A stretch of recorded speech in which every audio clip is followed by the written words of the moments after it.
And to honor their service and sacrifice, we're speaking with a World War II veteran who lives in Western North Carolina.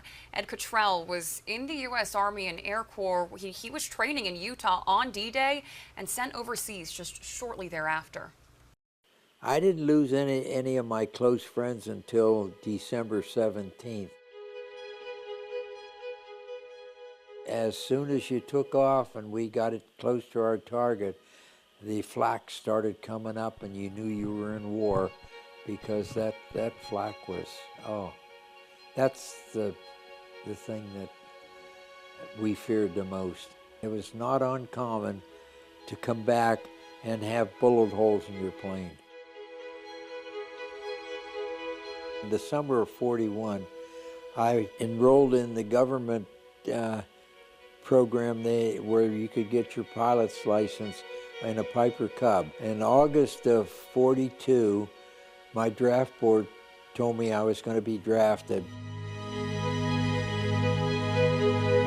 We were asked to give our what we would like to train to fly, and I said I wanted to be a fighter pilot. I didn't want to fly a bomber. And I was fortunate because they sent me to Luke Field, and there I flew the AT-6, which is the best little plane oh, what a great plane to fly. And we had more fun with that plane.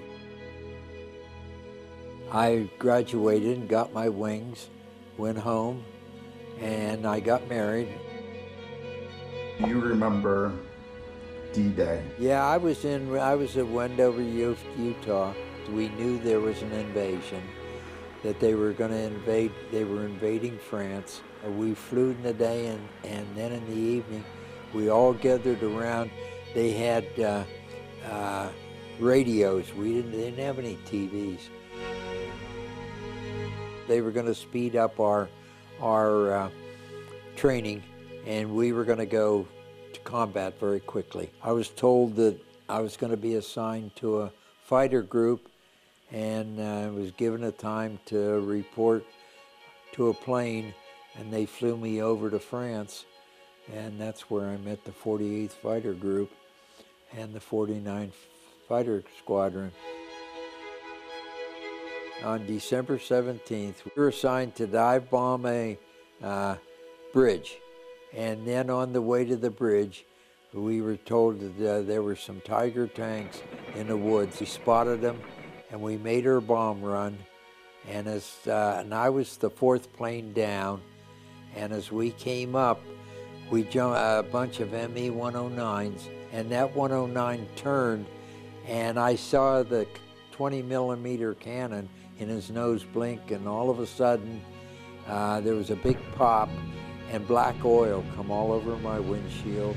Hot steaming back oil, and I couldn't see, and the engine started to misfire, and my radio still worked, and I called and said I was hit and I may have to bail out, and I started trying to go home, and the plane just struggled to keep running, and all of a sudden, about, I don't know how long, I have no idea, I looked out, and there was an ME-109 on the right, and on the left there was an ME-109, two of them.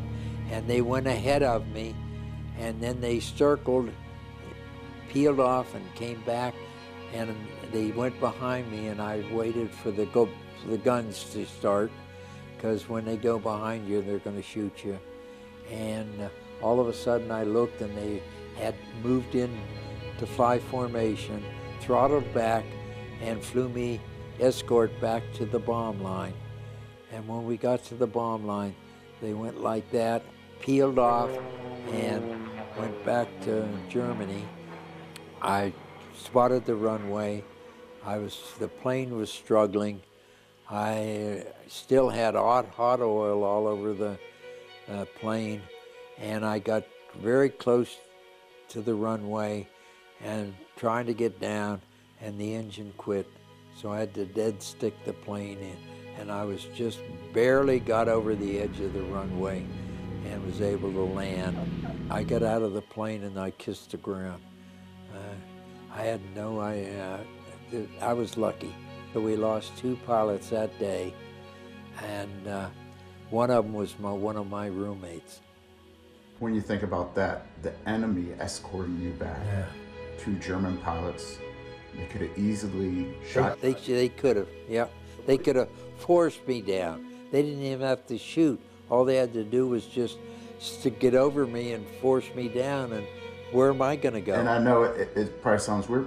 Why do you think they escorted you back? I have no idea.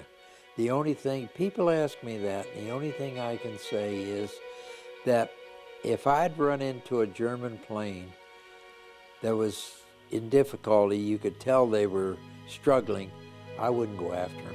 I think those 2 guys realized I had enough problems with that I wasn't going to make it anyway. The plane was going to crash. They just got me out of helped me get out of the air battle.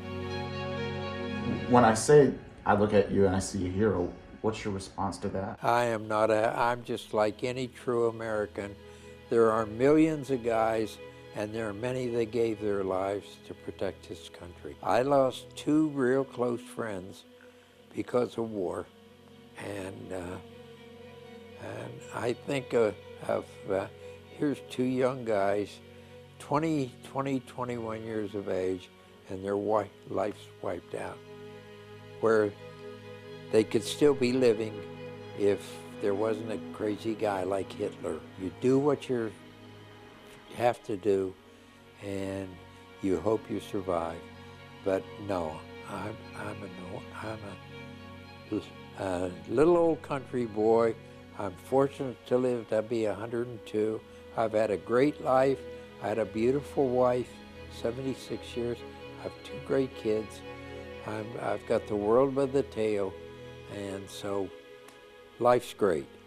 And I'm fortunate. There are many people that were not fortunate to give their life, and those are the people that we need to remember. We never forget those people.